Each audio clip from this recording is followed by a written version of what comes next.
Total online study YouTube channel में आपका हार्दिक स्वागत है। तो आज हम एक्सरसाइज 1.4 क्लास 9 का क्वेश्चन नंबर फर्स्ट करेंगे।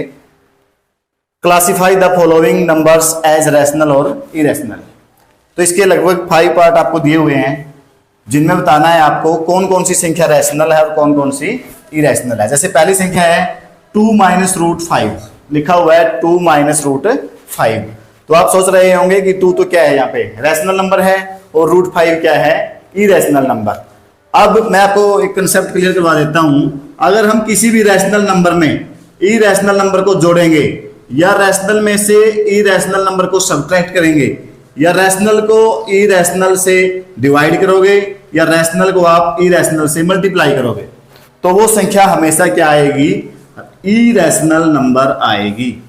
इरेशनल नंबर, ध्यान रहे, आप किसी भी रैशनल नंबर में इरेशनल जोड़ो, किसी भी रैशनल में से इरेशनल सब्ट्रैक्ट करो, डिवाइड करो, मल्टीप्लाई करो। अगर रैशनल नंबर को आप इरेशनल से डिवाइड, सब्ट्रैक्ट, मल्टीप्लाई, ऐड करोगे तो हमेशा क्या आएगी, इरेशनल नंबर आएगी। तो आपको ये बात ध्यान से समझनी है, तो आपको ये पांचों पार्ट समझ में आ जाएंगे। तो यहाँ पे क्या है, 2 रैशनल नंबर है और √5 क्या है, इरेशनल, यानी कि रैशनल नंबर में से इरेशनल नंबर को घटाया गया है, यानी कि रैशनल माइनस इरेशनल। तो क्या रहेगी ये हमारी रहेगी इरेशनल नंबर, सॉरी ये रहेगी इरेशनल नंबर।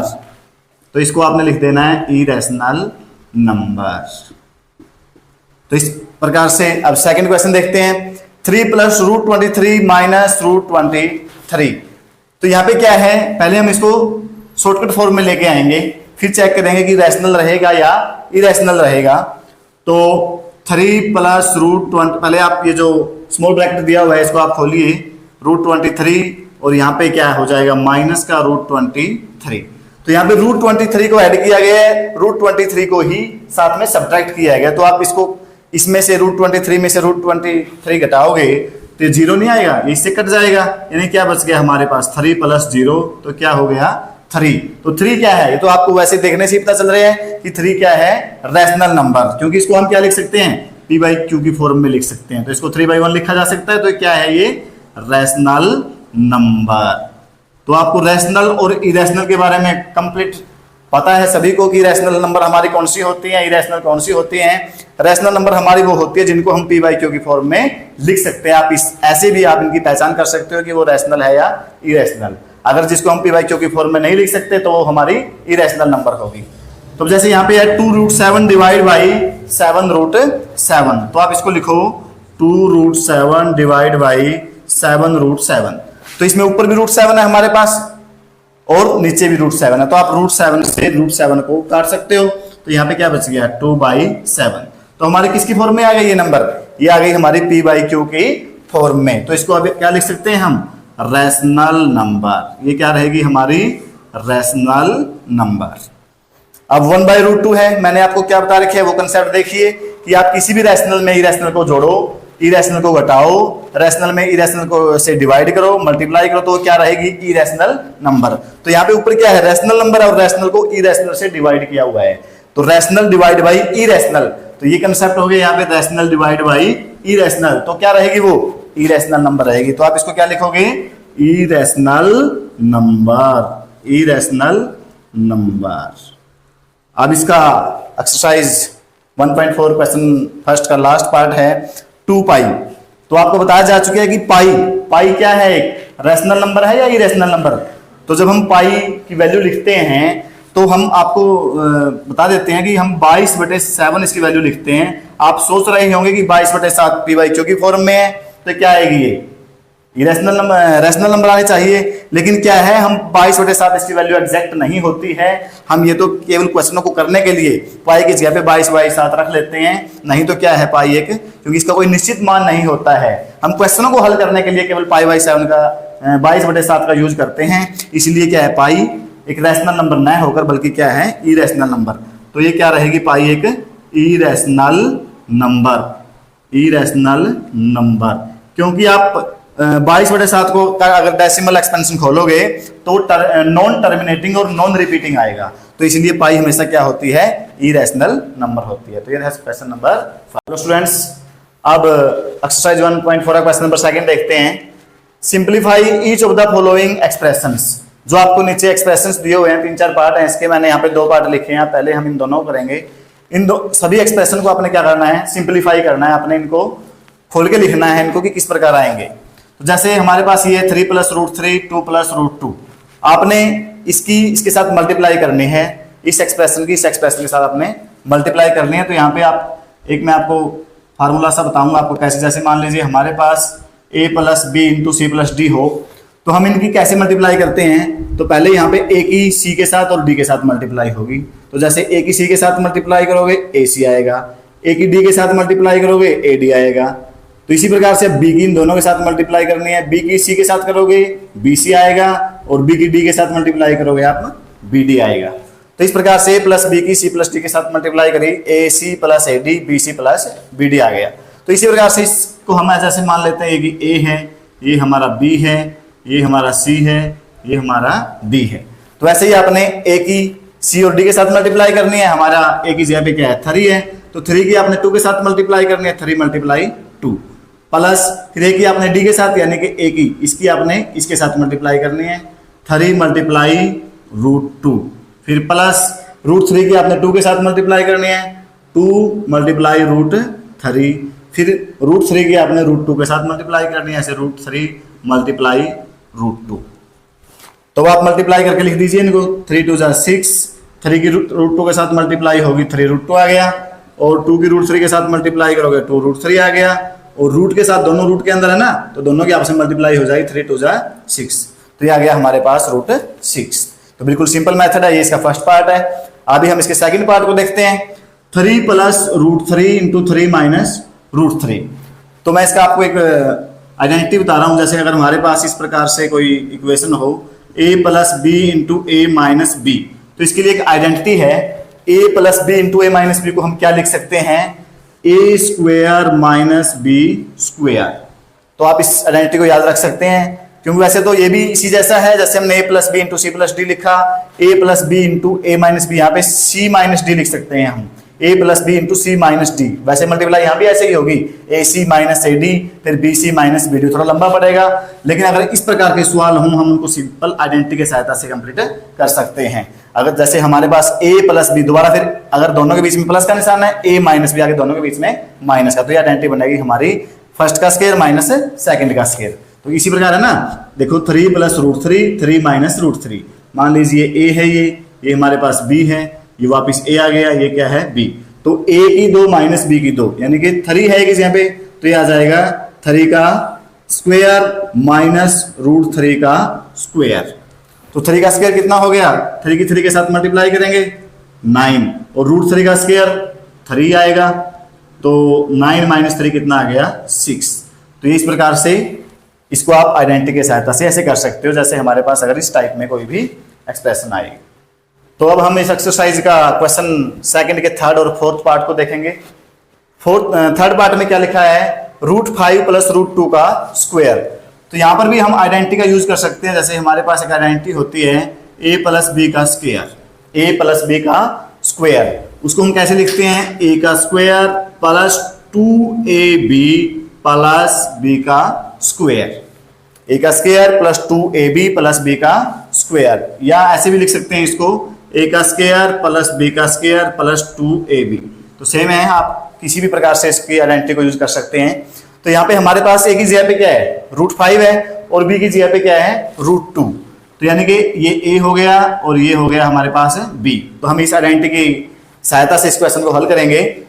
तो अब a का स्क्वायर है, तो √5 का स्क्वायर प्लस b का स्क्वायर, यानी कि b की जगह पे क्या है हमारे पास क्वेश्चन के अंदर √2 है, तो √2 का स्क्वायर आएगा, प्लस 2ab, 2a क्या है √5, b क्या है, b है हमारे पास √2।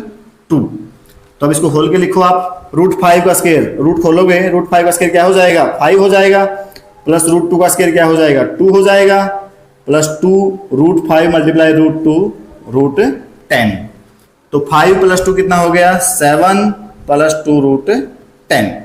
तो थर्ड पार्ट है इसका। आप यहाँ कंफ्यूज अगर हो गए हो, मैं आपको बता देता हूँ। जैसे √5 का स्क्वायर होता है हमारा, उसको हम कैसे खोलते हैं, √5 × √5, √5 × √5। तो यहाँ पे क्या आएगा रूट के अंदर 5 × 5 क्या हो गया 25, और 25 का स्क्वायर रूट क्या होता है 5। तो इस प्रकार से √5 के स्क्वायर को हम सीधा ही लिख देते हैं 5, या इसको ऐसे कह सकते हैं हम √5 का स्क्वायर हो गया। तो जो किसी के ऊपर स्क्वायर होता है उसका मतलब क्या होता है, उसकी पावर क्या होती है, वो 1/2 होती है। पूरे का क्या है हमारे पास स्क्वायर है, तो स्क्वायर से 2 कैंसिल हो जाता है ऐसे, तो यहाँ पे क्या बच गया 5। तो इस प्रकार से भी हम इसको कर सकते हैं। तो ये रूट अगर किसी भी संख्या के ऊपर लगा हुआ हो, साथ में को स्क्वायर लगा हुआ हो, तो वापस वही संख्या आती है। √5 का स्क्वायर 5 आएगा, √7 का स्क्वायर हो तो वो 7 ही आएगा। तो इस प्रकार से √2 का स्क्वायर है तो वो 2 आ गया। तो मुझे उम्मीद है कि आपको ये थर्ड पार्ट समझ में आ गया। अब हम इसके फोर्थ पार्ट पे चलते हैं। √5 - √2, √5 + √2। तो यहाँ पे भी हमारी जो इसका सेकंड पार्ट था उसमें जो आइडेंटिटी लगी थी, मैं आपको फिर दोबारा रिमाइंड करवा देता हूँ, वो थी a - b × a + b। तो कैसे भी हो सकती है a - b × a + b, a + b इधर हो सकता है, a - b इधर, a + b × a - b भी हो सकती है। तो आप इसमें कंफ्यूज मत होना। तो ये आएगी a² - b²। तो वही आइडेंटिटी यहाँ पर भी यूज होगी। यहाँ पे जैसे हमारे पास मान लीजिए a है, ये b है, इसको आप a कंसीडर कर लीजिए, मान लीजिए b है।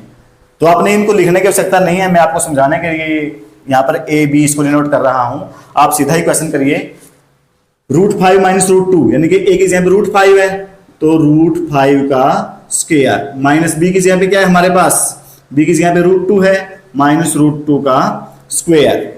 तो आप इसको आगे खोलोगे, √5 का स्क्वायर क्या आएगा 5 ही आएगा। अब तो ये आपको क्लियर हो गया होगा।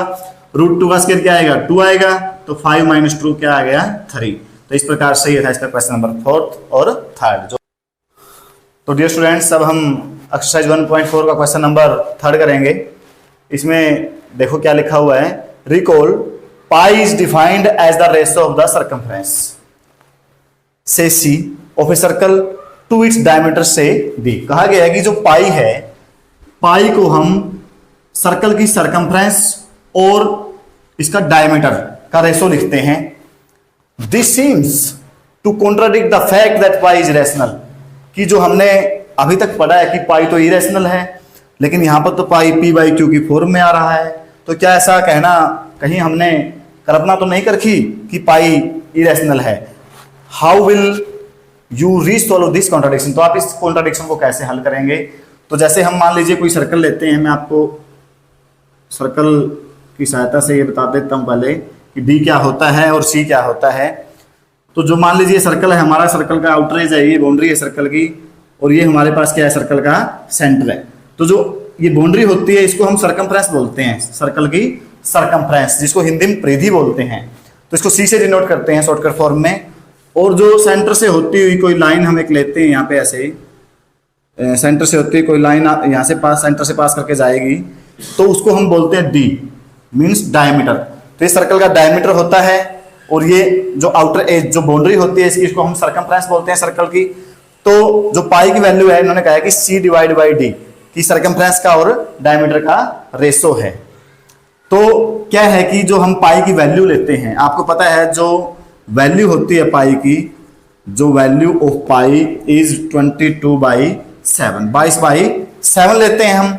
लेकिन जो 22/7 है उसका कोई फिक्स वैल्यू नहीं होती है। उसमें जो अगर हम 7 को 22 से डिवाइड करेंगे तो क्या आएगा, वो उसका जो टर्मिनेटिंग डेसिमल एक्सपेंशन नहीं आएगा, इसका डेसिमल एक्सपेंशन नॉन टर्मिनेटिंग आएगा और नॉन रिकरिंग आएगा, मतलब नॉन रिपीटिंग आएगा। यानी कि डेसिमल जो एक्सपेंशन होगा उसका हमें पता ही नहीं है एग्जैक्ट वैल्यू का, वो कहां तक आएगा। तो जिसका हमें यही नहीं पता हो कि वैल्यू इसकी कहां तक जाएगी, और न ही कोई संख्या उसमें मतलब उसका जो डेसिमल एक्सपेंशन है वो रिपीटिंग है, तो ऐसी संख्याओं को क्या बोलते हैं हम, इरेशनल बोलते हैं। तो आप पाई की वैल्यू क्या आएगी, यहाँ पर इरेशनल आएगी। आप क्यों लिखोगे कि वैल्यू ऑफ पाई है वो 22/7 है, दैट इज इरेशनल नंबर। कारण क्या लिखोगे आप इसका, because the decimal expansion of 22/7 is non terminating and non repeating. तो इसका डेसिमल जो एक्सपेंशन होगा वो इसका क्या आएगा, नॉन टर्मिनेटिंग आएगा और नॉन रिपीटिंग आएगा। तो इसलिए हम इसको क्या कह सकते हैं, दैट इज इरेशनल नंबर। तो ये था हमारा क्वेश्चन नंबर 3। हेलो स्टूडेंट्स, अब एक्सरसाइज 1.4 का क्वेश्चन नंबर 5 देखते हैं। Rationalise the denominators of the following. Rationalise the denominators का मतलब है हर का परिमेयकरण करना। तो आपने सुना होगा कि किस प्रकार से इसका रैशनलाइज किया जाता है। बहुत से सवाल आपने पहले किए भी होंगे। तो इसका फर्स्ट पार्ट देखते हैं हम। फर्स्ट पार्ट में क्या है, 1/√7। जो डिनोमिनेटर होता है उसको हमने रैशनलाइज करना होता है। जैसे मान लीजिए अगर डिनोमिनेटर में सिंगल संख्या है तो आपको उसी संख्या से मल्टीप्लाई करना होता है और उसी संख्या से डिवाइड, चाहे यहाँ पे कुछ भी हो। अगर आपने डिनोमिनेटर का रैशनलाइज करना हो, उस संख्या को आप दोबारा उस कंप्लीट जो फ्रैक्शन है अपनी p/q के रूप में जो संख्या है उसको आपने उस नीचे वाली संख्या से डिनोमिनेटर से ही मल्टीप्लाई और डिनोमिनेटर से ही डिवाइड करना है। तो यहाँ पे अब आप ऊपर वाले की मल्टीप्लाई करोगे, √7 के 1 के साथ मल्टीप्लाई करोगे, √7 आएगा। और यहाँ √7 की √7 के साथ मल्टीप्लाई होगी तो पता है आपको √7 मल्टीप्लाई √7 क्या आएगा हमारे पास, 7। तो ये इस प्रकार से फर्स्ट पार्ट बिल्कुल सिंपल है। हमने सिर्फ मल्टीप्लाई √7 से डिवाइड करने के बाद ऊपर वाले के ऊपर के साथ मल्टीप्लाई करने, नीचे वाले के नीचे मल्टीप्लाई, हमारा सीधा आ जाएगा ये आंसर √7/7। अब इसका सेकंड पार्ट है। सेकंड पार्ट में है 1/√7 -√6। ये सिंगल डिजिट का था। अगर दो हों हमारे पास, दो संख्याएं हैं यहाँ पे, एक √7 है एक √6 है, उनके बीच में जो निशान है बीच में वो देखना है हमने कि वो प्लस का है या माइनस का। तो इसका आपने रैशनलाइज कैसे करना है, √7 + √6। अगर निशान यहाँ पे माइनस का है तो आपने क्या लगाना है, प्लस, √7 + √6। अगर यहाँ पे प्लस होता तो √7 - √6 कर देते। जैसे √7 + √6 ऊपर लिखा है, इसी प्रकार हमने √7 + √6 नीचे लिखना है। तो यहाँ भी अब √7 + √6 के ऊपर 1 के साथ मल्टीप्लाई करेंगे तो क्या आएगा, √7 + √6 डिवाइड बाई, यहाँ पे देखो √7 - √6 की √7 + √6 के साथ आपने मल्टीप्लाई करनी है। तो इस एक्सरसाइज का जो फर्स्ट क्वेश्चन था, जो सेकंड क्वेश्चन था, उसमें इस प्रकार की आइडेंटिटी थी। हमने वहां पे उसका यूज करके इनकी जो एक्सप्रेशन हमारे इस प्रकार से थे उनकी हमने सिंप्लीफाई करना था। वहां पे हमने एक आइडेंटिटी लगाई थी, अगर आपको याद हो। मैं दोबारा आपको फिर एक बार बता देता हूँ।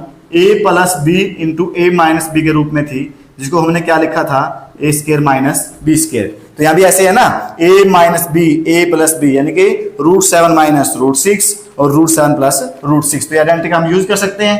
तो यहाँ पे आएगा √7 का स्क्वायर - √6 का स्क्वायर। तो यहाँ पे आगे क्या आएगा, ये √7 + √6 डिवाइड बाई, √7 का स्क्वायर क्या हो जाएगा, 7 हो जाएगा, और √6 का स्क्वायर क्या आ जाएगा, 6 आ जाएगा। √7 + √6 डिवाइड बाई 7 - 6, 7 में से 6 को सब्ट्रैक्ट करेंगे, क्या आएगा, 1 आएगा। तो इसको हम कैसे लिख सकते हैं, √7 + √6। बिल्कुल सिंपल क्वेश्चन है, ध्यान से आप इनको समझोगे तो आपको इजीली समझ में आ जाएंगे। अब इसका क्वेश्चन 5th का थर्ड पार्ट देखते हैं। थर्ड पार्ट में क्या है, 1 डिवाइड बाई √5 + √2। तो इस प्रकार से हमारे पास यहाँ भी जो नीचे हैं 2 डिजिट हैं, एक √5 है एक √2 है। तो हमने क्या करना है, इसके भी रैशनलाइज करना है डिनोमिनेटर को। बीच में निशान देखो आप प्लस का है ना, तो हम क्या करेंगे यहाँ पर, √5 - √2 डिवाइड बाई √5 - √2। तो आपने √5 - √2 से मल्टीप्लाई और √5 - √2 से डिवाइड कर देना है। इसी प्रकार √5 - √2 की 1 के साथ मल्टीप्लाई करो तो क्या आएगा, √5 - √2। तो ये जैसे आइडेंटिटी यहाँ पर आई थी a - b × a + b वाली, वही आइडेंटिटी यहाँ पे लगेगी। यहाँ पर भी क्या है, √5 + √2 √5 - √2, यानी कि a + b a - b। तो यहाँ भी हम उसी आइडेंटिटी का यूज करेंगे। तो √5 का स्क्वायर -√2 का स्क्वायर। तो क्या आएगा हमारे पास, √5 - √2 डिवाइड बाई √5 का स्क्वायर क्या हो जाएगा, 5, और √2 का स्क्वायर क्या हो जाएगा, 2। तो ये क्या आ गया हमारे पास, √5 - √2 डिवाइड बाई 5 में से 2 गया 3। तो ये था इसका पार्ट नंबर 3rd। अब जो लास्ट पार्ट है इसका 1/√7 - 2। तो हम इसके लास्ट पार्ट को यहाँ पे करते हैं। आपको ये समझ में आ गए होंगे, मैं इनको रफ कर देता हूँ। तो जो इसका लास्ट पार्ट है उसको देखते हैं अब। 4th part 1/√7 - 2। तो यहां पर भी क्या है, ऐसे ही हमारे पास √7 माइनस √2 है, यहाँ पे जैसे √7 माइनस √6 था। अगर ये दोनों पार्ट आपको समझ में आ गए होंगे तो ये अपने आप भी कर सकते हो, फिर भी आपको मैं करवा देता हूँ। √7 माइनस 2, तो यहाँ पर भी दो संख्याएं हैं, √7 प्लस 2 और √7 प्लस 2। माइनस का निशान है तो दोनों के बीच में क्या आएगा, प्लस। बस यही है। अगर निशान देखना है आपने ध्यान से, अगर सिंगल है तो आपने उसी संख्या से मल्टीप्लाई डिवाइड करना है। दो हैं तो उनके बीच में निशान देखना है आपने, प्लस का है तो माइनस कर देना है, माइनस है तो आपने प्लस कर देना है। √7 प्लस 2 के आप 1 के साथ मल्टीप्लाई करोगे, आएगा √7 plus 2 divide by a minus B A plus B. वही आइडेंटिटी यहाँ पर लगेगी क्योंकि यहाँ पर भी ऐसे सेम है ना, √7 minus 2 √7 plus 2 a plus B A minus B, या a minus B into A plus B, वही आइडेंटिटी लगेगी a square minus B square. तो यहाँ पर भी क्या आएगा, √7 का स्क्वायर माइनस 2 का स्क्वायर। तो यहाँ पर आ गया √7 प्लस 2 डिवाइड बाई √7 का स्क्वायर कितना आएगा, 7 आएगा, और 2 का स्क्वायर आएगा 4। तो √7 प्लस 2 डिवाइड बाई 7 में से 4 गया, कितना आ गया, 3। तो ये आ गया हमारे पास √7 प्लस 2 डिवाइड बाई 3। तो एक्सरसाइज 1.4 क्वेश्चन नंबर लास्ट था। मुझे उम्मीद है आपको समझ आया होगा। अगर आपको समझ आ गया है तो आप प्लीज़ इन सभी वीडियोज़ को लाइक करें, शेयर करें और चैनल को सब्सक्राइब करें।